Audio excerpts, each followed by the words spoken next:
Juan Manuel Roca es ensayista, narrador y uno de los más importantes poetas colombianos. Nació en Medellín en un ambiente literario en medio de la escritura de su padre, Juan Roca Lemus, y los poemas de su tío materno, Luis Vidales. Sin embargo, fueron los versos del poeta peruano César Vallejo los que lo llevaron a apasionarse por la poesía. Rápidamente su habilidad con el lenguaje fue reconocida por la crítica al ganar en 1975 el Premio Nacional de Poesía Eduardo Cotelamos y en 1979 el Premio Nacional de Poesía Universidad de Antioquia. Galardones que serían solo el comienzo de una larga lista de reconocimientos a su obra. Juan Manuel Roca fue durante 25 años director de los talleres de creación poética de la Casa de Poesía Silva en Bogotá. Ha sido además maestro y periodista enfocado siempre en promover la cultura y la transformación a través de la palabra. Ha publicado un sinnúmero de obras en las que se destacan los ensayos Galería de Espejos y El beso de la Gioconda, los libros de narrativa Las plagas secretas y otros cuentos y Esa maldita costumbre de morir. Y una amplia producción poética, creadora de imágenes con una voz irreverente, una mezcla a dos tintas de imaginación y realidad. En este capítulo aparte, Jenny León, poeta, filóloga hispanista y magíster en escrituras creativas, nos llevarán un viaje por los versos del escritor Juan Manuel Roca.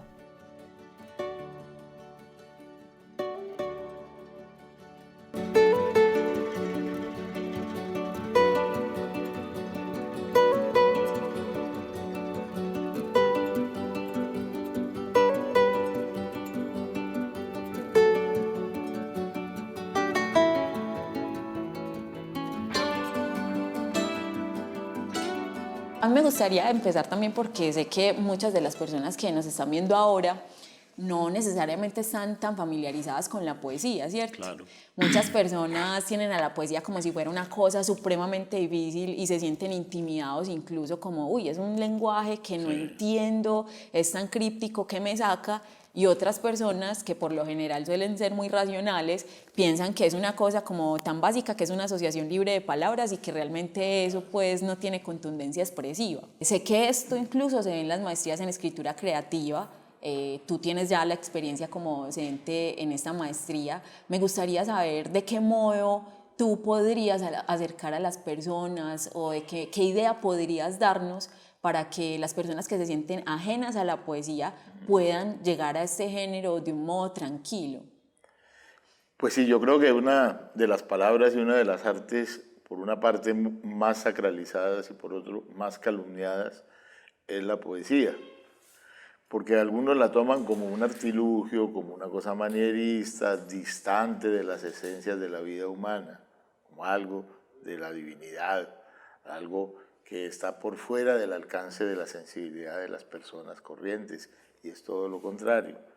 Y por otro lado, calumniada también la poesía como algo que de todas maneras se vuelve un artilugio y nada más. Pero yo soy de la idea, que obviamente no es una idea mía, sino heredada de tantas cosas que uno pueda leer, que es que la poesía es una forma del pensar. Y como forma del pensar, pues no se puede escindir lo ético, lo estético, y es una amalgama de cosas que me atrevo a decir que donde no hay poesía no hay arte, sea el cinematógrafo, sea la música, sea la literatura, sea cualquier expresión artística que no contemple una poética, difícilmente es un arte. Entonces es como bajar un poquito los peldaños de esa sacralización y de ese Olimpo para mostrar que la poesía está en todas partes, inclusive en los poemas, que es donde muchas veces menos está, porque se vuelve a veces también una acumulación de palabras, unos pseudohermetismos y una cosa que distancia mucho a la gente de la poesía. Pero yo soy de la idea de que la poesía es una forma de respirar, de andar por el mundo, de pensar al otro, que muy difícilmente las artes narrativas lo tienen, cuando no contemplan una poética, por ejemplo. Sin embargo, tiene mucho más, digamos, recorrido fácil entre el escritor y el lector. Lo narrativo, lo cuenta cosas. La poesía va más allá de eso. Y yo creo que en esa medida, cuando uno logra conectar con la gente para explicarles que la poesía no es esa cosa reverencial ni calumniada, pues encuentra que de pronto con ciertos poetas, ciertos momentos de la lírica moderna, descubren y se apasionan, inclusive de una manera desmesurada a veces, con la búsqueda y la lectura de poetas que acompañan. La poesía es una compañía mucho más allá de que sea una cosa que se queda en la esfera de las artes, ¿no? O sea que sí hay una pugna entre la realidad y el deseo, ¿no? Entre el deseo de, digamos, modificar la realidad que generalmente es tan abrupta, tan elemental, tan hueca, tan calcárea, tan vacía, y de llenarlas no de palabras, sino de pensamientos que se expresan a través de palabras. Eso es la poesía, creo yo. Hay un texto muy bello de John Lee Anderson que se llama Caminar con los sentidos abiertos, ¿cierto? Yo pienso que en cierta medida el poeta lo hace todo el tiempo. Me gustaría mucho saber de ti cómo caminas con los sentidos abiertos y qué papel tiene el silencio también en la poesía, porque es algo que no siempre se menciona. Y también esa parte de abrir toda la percepción, de entrar el silencio en el momento creativo es supremamente importante. ¿Cuál es entonces tu relación? Bueno, eso que dices como final de la pregunta que me haces, me parece que es muy bueno enfatizar en eso, cómo la poesía tiene unos vasos comunicantes muy poderosos con las otras artes, con lo visual, por supuesto, pero en este caso me voy a referir a la música, para la cual es tan importante el silencio, y lo mismo para la poesía. El silencio es fundamental en la poesía. Lo que se nos dice con los silencios a veces no se nos dice con las palabras. Y ese carácter elusivo, pues de no decirlo todo, sino dejar un poco un trayecto, digamos, elusivo de misterio, es fundamental en la poesía. No se puede decir todo. Y entonces me parece que esa pregunta que me gusta tanto, yo creo que en la esfera sensorial todos los sentidos son importantes para la poesía, ¿no? Siempre pongo el ejemplo de Helen Keller, ¿no? Que era esa mujer extraordinaria, que era ciega, sorda y muda, y que sin embargo llegó a capacitar sus dos precarios sentidos, ¿no? El gusto y el olfato que ella llama el ángel caído de los sentidos, porque no leemos cosas amables generalmente en las ciudades, por ejemplo. Y cómo ella puede, digamos, a través del olor, hacer una descripción del paisaje del olor. Entonces yo creo que toda esa cosa, toda esa esfera de los sentidos aunados crean una hondísima poesía. Hay poetas que son un tanto ciegos a lo visual y me parece que descuidan ese aspecto por llevar una narración más fluida. Hay poetas que son sordos y creo que no, difícilmente son poetas, digamos, si no hay una eufonía y un carácter, digamos, musical en las palabras, es una poesía carente. Y hay poetas, digamos, que no tienen los sentidos tan adiestrados como se debería. Todos los tenemos atrofiados y en esa lucha por desatrofiarlos la palabra poética es como una luz.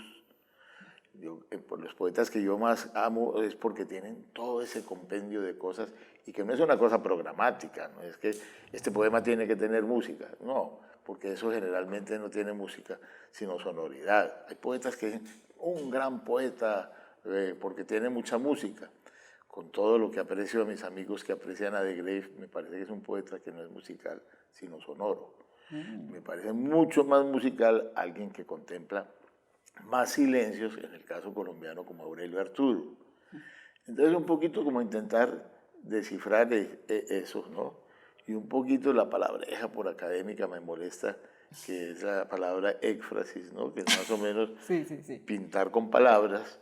Es algo que cuando la gente empieza a leer poesía y va adiestrando esos sentidos, lo hace de una manera natural y ya se da cuenta de que la poesía no es ni la sacralización de temas poéticos, ni la sacralización de palabras preconcebidamente poéticas, sino lo que va encontrando en sí mismo para traducirse. Es muy bello lo que dices de traducirse y traducirse también creando otros universos en donde la sinestesia, que es esta confluencia de sentidos, ¿cierto? Una transliteración de sentidos que se da de una forma muy bella también en la poesía, crea como universos que aunque parezcan muy locos, como en el caso de la poesía surrealista, lo que hacen es que dan cuenta de una realidad extendida, ¿cierto? Una realidad extendida de lo humano, que permite que esas otras personas se vean a sí mismas traducidas en el otro, ¿cierto? Por el otro. Entonces me parece muy, muy precioso esto que estás diciendo ahora. Yo te quiero preguntar entonces, sabiendo que tú eres una persona tan, diría, polifacética, porque te has dedicado también a la narración, te has dedicado también al ensayo, te has dedicado, bueno, a varios géneros, ¿por qué sigues escogiendo la poesía? Pues yo creo que la poesía es la mayor de las artes y por eso te decía que generalmente las artes que no contemplan una poética, para mi gusto, no es una norma ni el Magister Dixit, pues el maestro dijo, nada de esas bobadas, pero creo que es la mayor de las artes y que todas las artes contemplan, las verdaderas artes, una poética. Pero yo creo que la poesía es más allá de una cosa, de un conocimiento puramente lingüístico y que realmente es una prótesis que nos ayuda a andar por el camino como ninguna otra de las artes. ¿Por qué? Primero por el ascetismo del lenguaje, porque no necesita ser tan expansivo lingüísticamente como lo requiere, por ejemplo, la narrativa, inclusive puede ser la cosa muy cerebral del ensayo, cuando no es un ensayo literario sobre todo. Pero yo creo que la poesía, bueno, para mí es como una forma de respirar por el mundo, no es solamente un género literario, es más que un género, ¿no? Tanto que dicen el género de la poesía no es un género, la poesía es los géneros, ¿no? Que los contempla todos.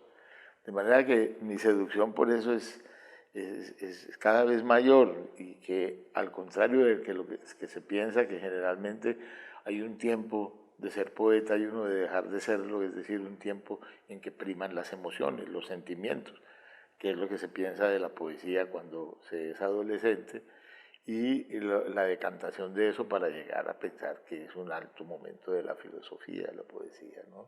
Es como una hermana siamesa de la poesía, de la filosofía.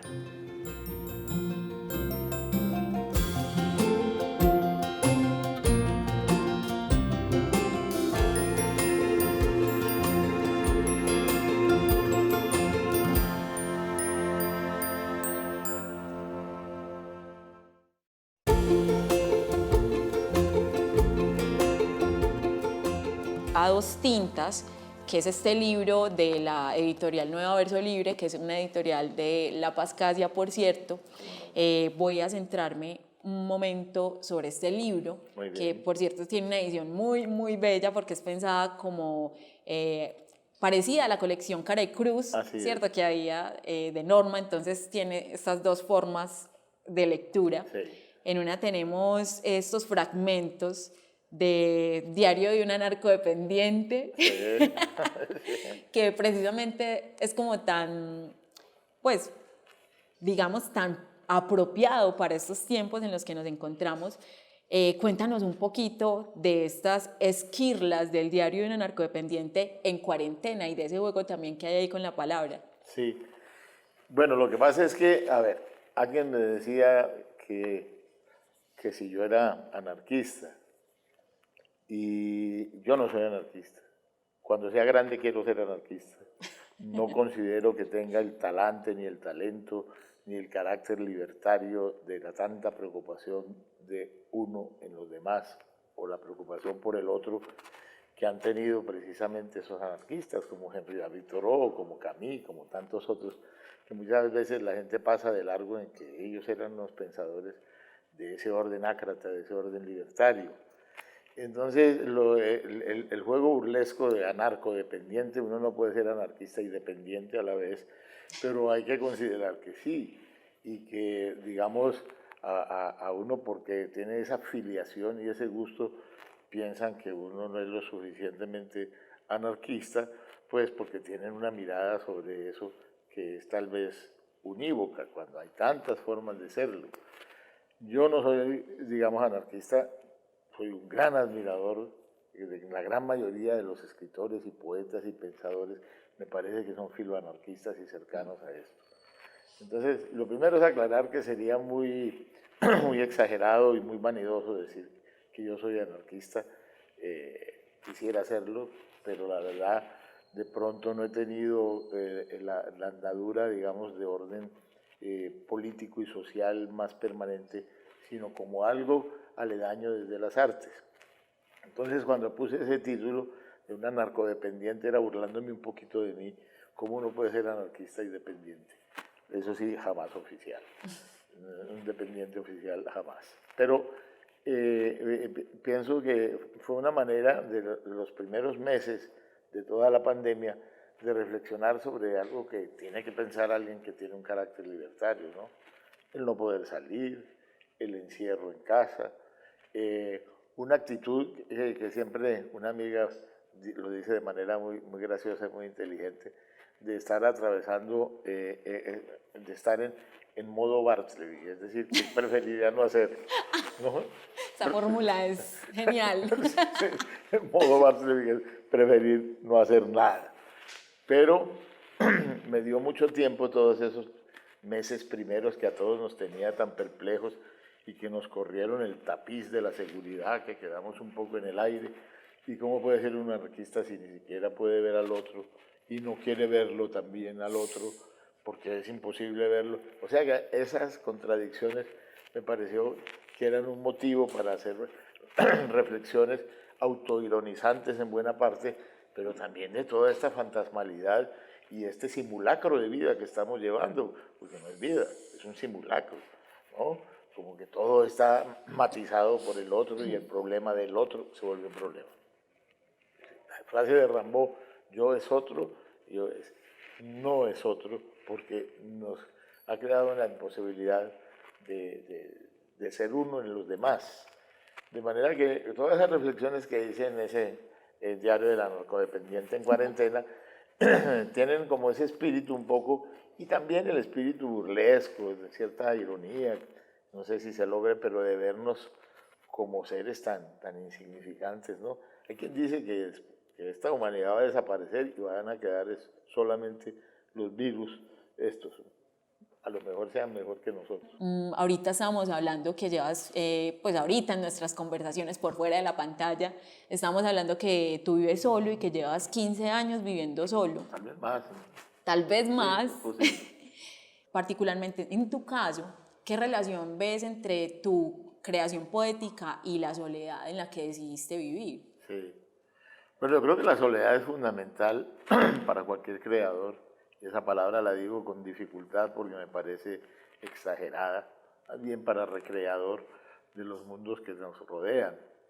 Yo creo que la soledad es muy importante en ese sentido, porque el espejismo también de lo social, digamos del comportamiento social, es a veces muy efímero y se da uno cuenta que uno siempre estará solo. Hay una de las tantas definiciones del amor que me parecen que todas son un poco gratuitas y epidérmicas, superficiales, pero es tal vez la que más me gusta, que es de Rilke, que dice que el amor es la unión de dos soledades que se respetan.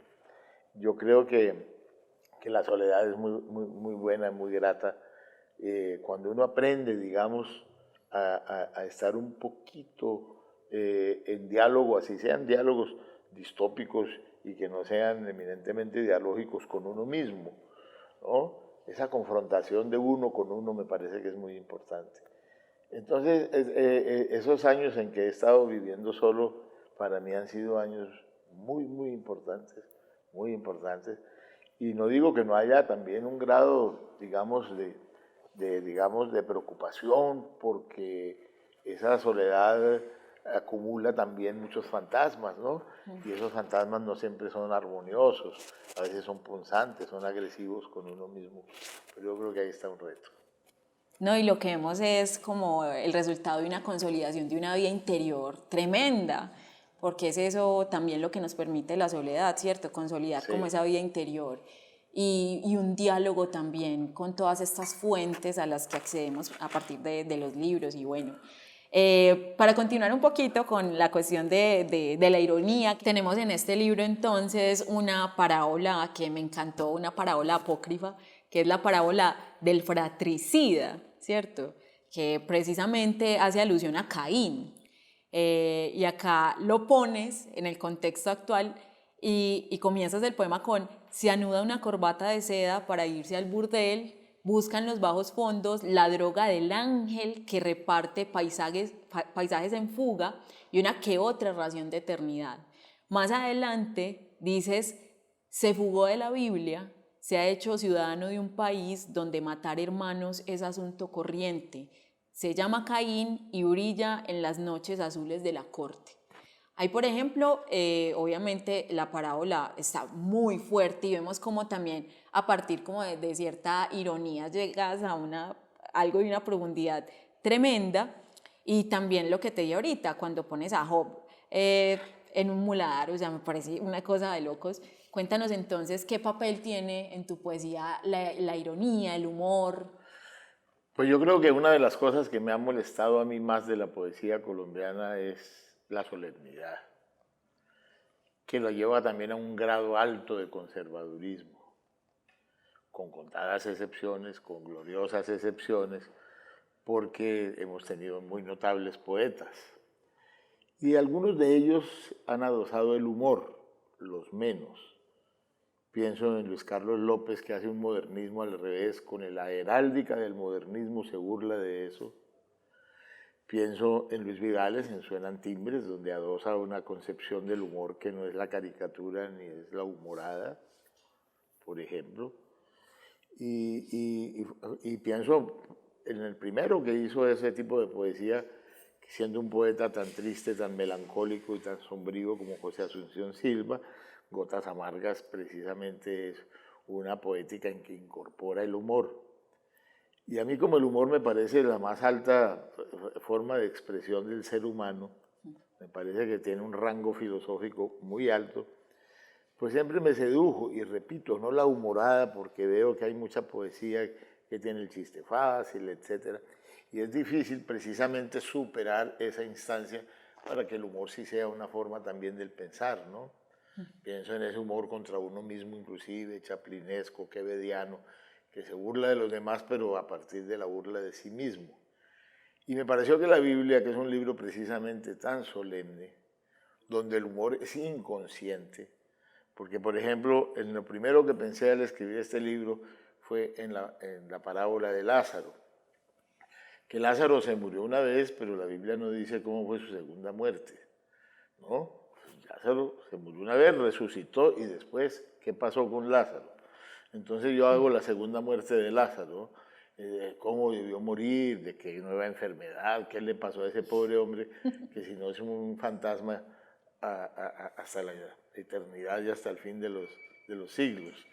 Entonces me puse a pensar un poquito en que desacralizando eso, haciendo, digamos, de un libro tan maravilloso, tan religioso y tan terrible, porque es un manual sangriento la Biblia, cómo hacer unas parábolas que poniéndolas en un contexto moderno, ¿no? Por ejemplo, Caín, vivimos en un mundo cainita, en un mundo de asesinos entre hermanos, y en este país sí que más. Entonces me pareció que podía tener un filón de orden político también, pero atemperado por dos cosas, por una historia sacra, sagrada, por un lado, y la burla un poco de eso, contextualizándolo en nuestro tiempo, ¿no? Entonces, fue un reto muy agradable y dije, deben ser 12, 13 parábolas, no excederme para no volverme cliché, porque esas cosas temáticas terminan por volverlo a uno un solo registro, una sola voz, y eso fue mi preocupación.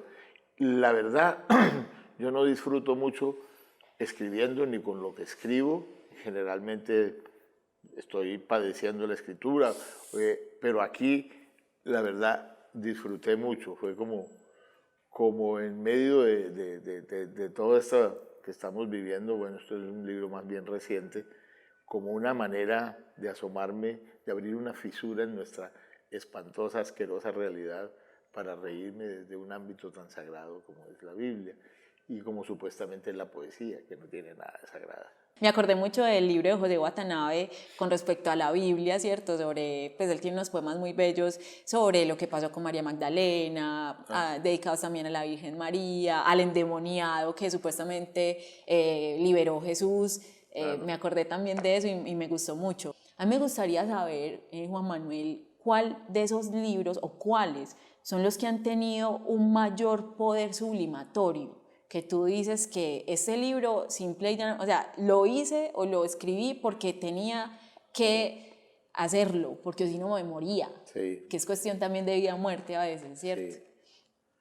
Pues yo creo que hay uno que se llama Las hipótesis de nadie, que me parece que sí es una argumentación desde la poesía sobre ese ser fantasmal que es nadie, ¿no? Como ese paréntesis entre dos nadas que somos nosotros, ¿no? De la nada de antes de nacer y la nada de después de morir. Es un paréntesis el que vivimos y ese paréntesis hay que llenarlo de amor, de amistad, de solidaridad, de alegría y de creación.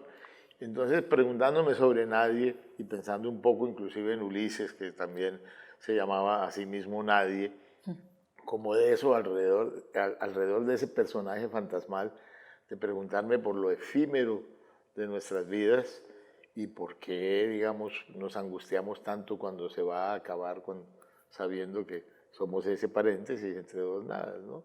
Entonces, esa reflexión me llevó a escribir ese libro, Las hipótesis de nadie, y me gustó mucho hacerlo, ¿no? Partiendo de una idea de Vladimir Nabokov, ¿no? Del niño que dice que la literatura nació cuando un niño del Neandertal llegó gritando un lobo, y detrás venía un lobo. No nació ahí, sino cuando dijo un lobo, y detrás de él nadie venía.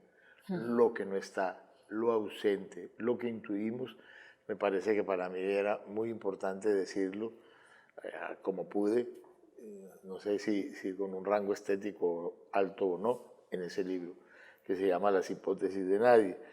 Otro libro que es País Secreto, que se ha escrito en los años 80, que es un libro, no sé si sea el que más me guste, pero sí el que más necesité escribir, porque País Secreto es un libro que habla precisamente de desaparecidos, de torturados, en un régimen que era espantoso, la época de Turbay Ayala y de Virgilio Barco, que debía ser Virgilio Parco, porque no decía ni mu mientras mataban a la gente, y que se parece mucho a este régimen que estamos viviendo.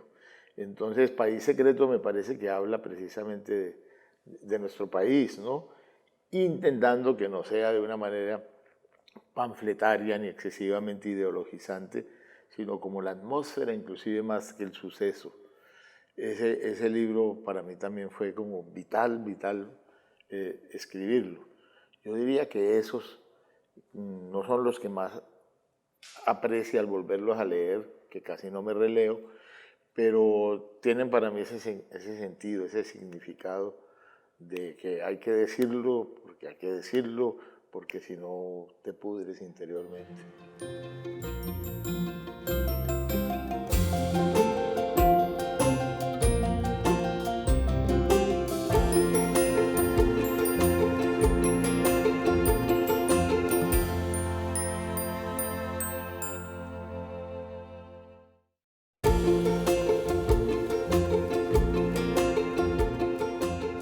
Aunque atrás, muy atrás, han quedado sus sueños, el señor Calderón recuerda al compinche que siempre le decía, enseñándole una postal de Oriente: un grafitero, un pintamuros, debería babear ante la muralla china. Ese inmenso muro podría agotar toda la pintura almacenada en las bodegas que asaltas. Y sonrió, si sonrisa puede llamarse esa ladeada manera de subir una comisura como un perro. Miró la guía de París, su nomenclatura, en un librito que debió alguna vez ser rojo con letras doradas, y con uno de sus dedos curvos siguió el dibujo que le recordaba cómo ir a los campos de Marte o a la Bastilla. No era tan fácil como viajar del barrio de la Candelaria a la estación de la Sabana, pero ya se había habituado. Por lo pronto, sabía que se encontraba en la boca del metro en la ruta Les Ríos-Roland y que por fin tendría un empleo y no solo la ayuda que hasta ahora recibía como asilado político.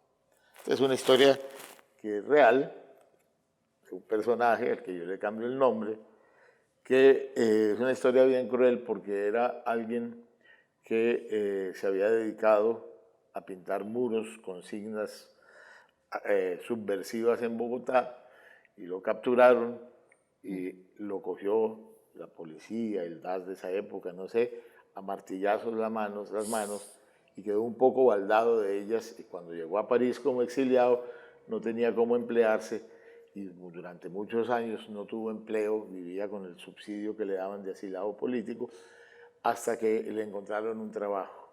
Y el trabajo consistía en borrar grafitis de las calles de París. O sea, como un tiempo de hacer y de deshacer. Eso que decía Cocteau, de que hay un tiempo de tomar cócteles y otro de vomitarlos, le tocó primero una actitud libertaria pintando muros y luego una borrándolos. Un cuento muy cruel. Ay, qué fuerte, Juan Manuel, ¿no? Y precisamente este libro muestra también como la versatilidad tuya, porque es que tú te ganaste el Premio Nacional de Cuento de la Universidad de Antioquia con este libro, cosa que me parece fabulosa porque sí, sos supremamente versátil, me encanta también como esa faceta que has tenido como narrador, y aparte de eso te has dedicado también al ensayo literario. Contanos un poquito sobre lo que vos considerás que, o hacia dónde debe ir el ensayo realmente. Bueno, yo no tendría una forma única de escribir ensayo, es decir, no hay una normatividad para mí, pero yo lo que prefiero es el ensayo literario, es decir, ese ensayo que puede arrancar de una esfera puramente imaginativa y no tan conceptual, más bien a partir de una pequeña idea, de una pequeña atmósfera, la construcción de un ensayo, que es lo que he recibido yo de los que considero pues grandes ensayistas, ¿no?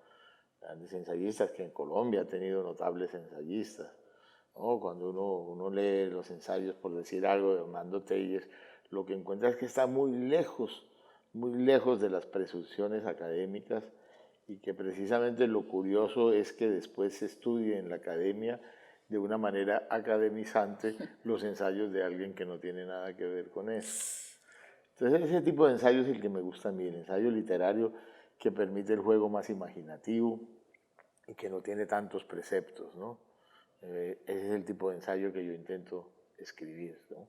Que a veces está ligado también a la esfera de la crónica.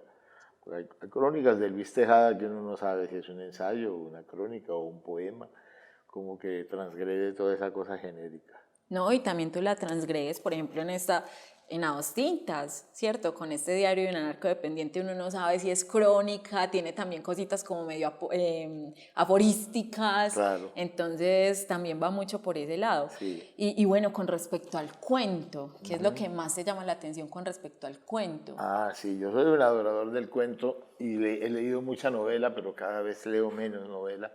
El cuento a mí me parece un género extraordinario.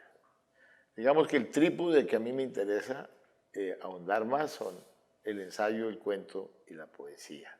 Hice una novela que contó con la suerte de ser finalista en el Rómulo Gallegos. Yo no sé qué jurados tan ciegos le pudieron otorgar eso, porque la verdad no la valoro mucho. Hay momentos que me gustan, pero yo no soy novelista. Yo no soy novelista y la verdad podrían ser como una juntura de cuentos disfrazados de novela. No lo sé muy bien, no tengo mucha fe con eso, pero a mí el cuento me parece que es una cosa extraordinaria y que este es un país de muy buenos cuentistas, más que de buenos novelistas. ¿Qué cuentistas te gustan de acá, colombianos? Bueno, pues Hernando Telles, por ejemplo, Espuma y nada más es un cuento sobre la violencia que difícilmente encuentra uno en la lengua castellana, un cuento tan extraordinario, que es un cuento que usurpa después García Márquez cambiando barbero por dentista, pero es el mismo cuento mal echado. Sí, con todos los respetos, con el gran cuentista que es García Márquez, gran cuentista. Pero el de Hernando Telles es sobrecogedor, ¿no? Y si uno hace una antología del cuento colombiano, me encuentra cosas maravillosas. Hay 2 volúmenes que hizo el Fondo de Cultura, que hizo Luz Mary Giraldo, que realmente uno dice, ¿qué país de buenos cuentistas hay, caramba? Sí, Policarpo Barón, bueno, de varias generaciones. Casi toda generación colombiana ha tenido un buen cuentista, no siempre un buen novelista. ¡Qué fuerte! Sí. Sí. Y en cuanto a ensayo literario, porque vemos que eso también es como... Oh, mira, los ensayos de Jorge Gaitán Durán, Claro. de Hernando Telles, de Vidales. Oh, aquí ha habido muy buenos ensayistas. Por ejemplo, Jorge Salamea, que nunca me pareció un poeta muy interesante, me pareció más bien grandilocuente, pero su ensayo que ganó Casa de las Américas, la poesía ignorada y olvidada, es extraordinario, porque es que nos muestra cómo el canto náhuatl o el canto azteca, si tienen un rango estético alto, es igual a los clásicos griegos, lo que sea. Realmente esa investigación de ese ensayo tan pormenorizado y tan cuidadoso de Zalamea sobre la poesía ignorada y olvidada es realmente extraordinario, ¿no? Bueno, y esas fusiones, por ejemplo, entre la cuestión narrativa y poética, por ejemplo, en tus poemas en prosa, ¿cierto? ¿Qué clase, digamos, de características debe poseer un buen poema en prosa para vos? Yo creo que, por ejemplo, no abandonar la cosa rítmica. Esa cosa, digamos, eufónica que tiene el poema, yo creo que se puede trasladar. Ahí está el caso de Gaspar de la Noche o los poemas en prosa de Baudelaire, en fin. Y en nuestro caso, una cosa, en nuestra lengua o en nuestro continente, una cosa oscilatoria entre el cantar y el contar que tienen los mexicanos Julio Torri, Arreola y por supuesto el más grande poeta de México que no escribió ningún poema. Bueno, escribió uno, el poema cinematográfico, que es Juan Rulfo. ¿Cuál es el poeta de México que más le gusta? Juan Rulfo. Ah, no escribió poesía. Bueno, yo creo que sí, que Pedro Páramo y El Llano en Llamas es una altísima poesía, ¿no? Que ahí es donde demuestra precisamente cómo ese ímpetu por lo lírico, que está muy dosificado porque también tiene la cosa hablada del pueblo mexicano, es realmente extraordinario, ¿no? Que es mi novelista latinoamericano y mi poeta mexicano que más quiero.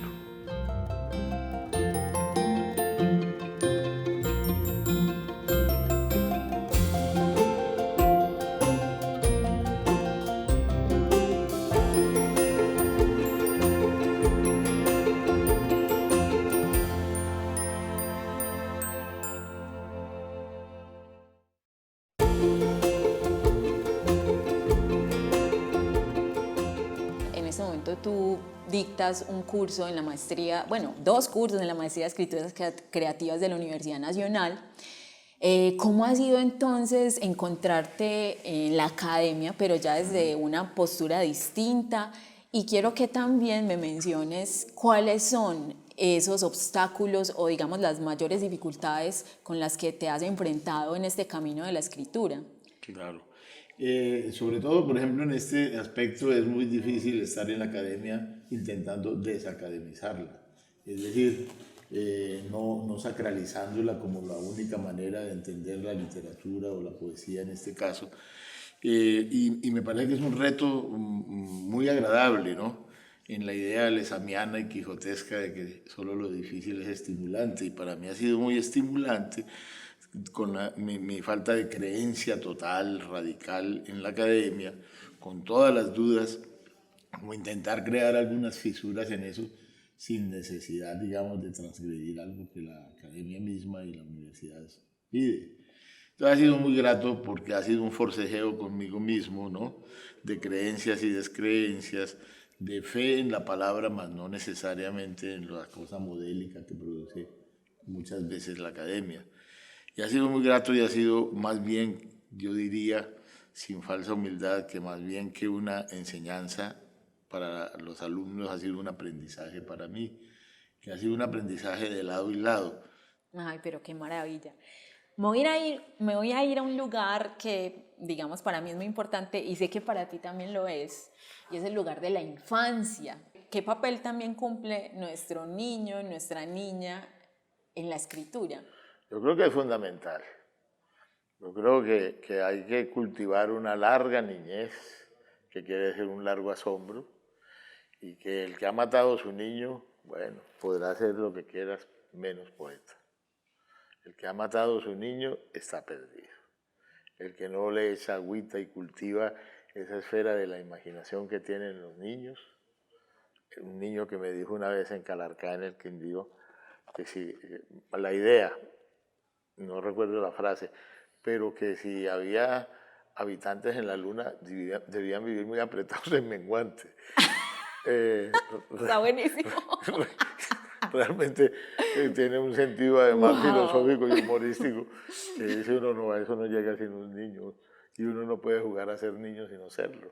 Bueno, Juan Manuel, La idea es que ya hemos hablado de poesía, hemos hablado de narrativa, hemos hablado hasta de la imagen poética, hemos hablado de poesía como sublimación. Lo que vamos a hacer ahora es, yo te voy a decir como unas palabras y tú me vas a decir qué es lo que se te viene a la cabeza también respecto a eso. ¿Listo? Bueno, ya está. Bueno, hora para escribir. Pues yo prefiero la madrugada. Yo prefiero la madrugada, como que hay un poquito todavía de la irracionalidad del sueño por allí, incorporado a la realidad doméstica que es el comienzo del día. Dormir poco, dormir mucho. Con la pandemia duermo poco y de forma intermitente. Yo creo que a todos nos está pasando lo mismo. Pero, ¿Insomnio feliz o insomnio triste? no, tranquilo, tranquilo. Oigo música, leo y ya. Poesía sobre la violencia en Colombia.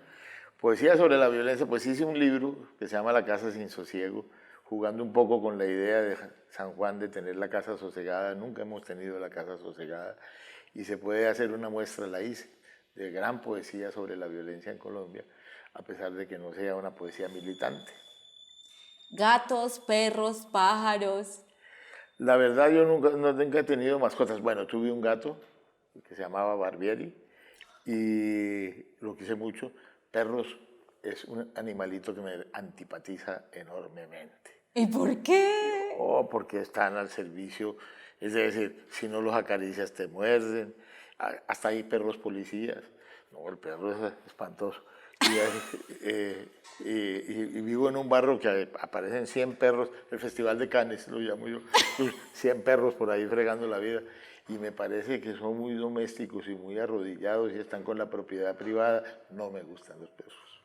Bueno, en mucho sentido. Bueno, ¿ciudad o campo? La ciudad. La ciudad. Es muy desgastada esa idea pues de Cocteau, de que el campo es el lugar donde los pollos se pasean crudos, que es una ironía tremenda.